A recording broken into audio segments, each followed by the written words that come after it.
तुर्की की supreme court ने अपना अहम फैसला सुनाते हुए इस्तांबुल में स्थित ऐतिहासिक आया सोफिया इमारत को म्यूजियम से मस्जिद में तब्दील कर दिया है।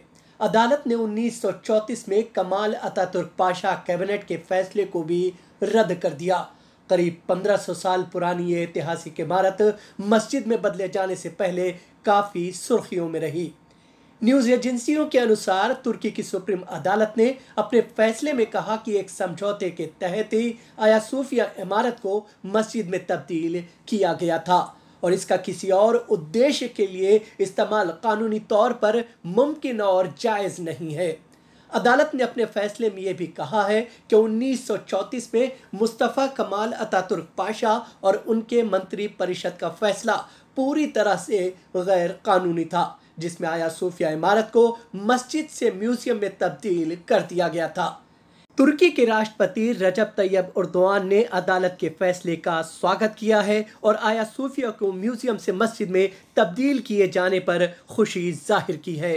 याद रहे कि तुर्की के राष्ट्रपति एर्दोआन ने पिछले साल चुनाव में इसे मस्जिद में बदले जाने का अपनी रैलियों में जनता से वादा किया था। दरअसल 8 दहाई पहले मस्जिद से इस इमारत को म्यूजियम में तब्दील किया गया था। तुर्की की ये इमारत ओटोमन साम्राज्य से पहले चर्च हुआ करती थी, जिसका निर्माण सम्राट जस्टिनियन ने 537 में चर्च के रूप में कराया था। लेकिन ओटोमन एम्पायर के तुर्की पर कब्जे के बाद एक समझौते के तहत इस इमारत को चर्च से मस्जिद में बदला गया। उसके बाद ओटोमन सम्राट महमद द्वितीय ने इसका विस्तार कर इसमें 6 मीनारों का निर्माण कराया। बाद में सम्राट महमद द्वितीय इस मस्जिद में बाकायदा नमाज पढ़ने भी जाया करता था। यह इमारत संयुक्त राष्ट्र की सांस्कृतिक मामलों की संस्था यूनेस्को में विश्व धरोहरों की सूची में भी शामिल है। इस दौरान आया सोफिया पर फैसला आने के बाद मिली जुली प्रतिक्रियाएं भी सामने आ रही हैं। एक तरफ तुर्की की सेकुलर जनता अदालत के फैसले से नाराज है। उसका मानना है कि इस फैसले का असर सेकुलर तुर्की को बहुत पीछे छोड़ देगा।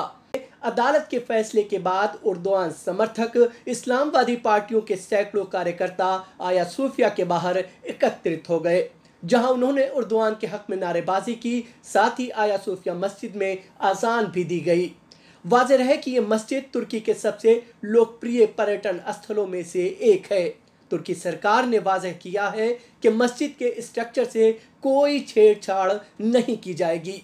साथ ही बगैर किसी शुल्क के पर्यटकों को मस्जिद में आने की भी इजाज़त रहेगी। अंजरुल बारी, free general media network, Delhi.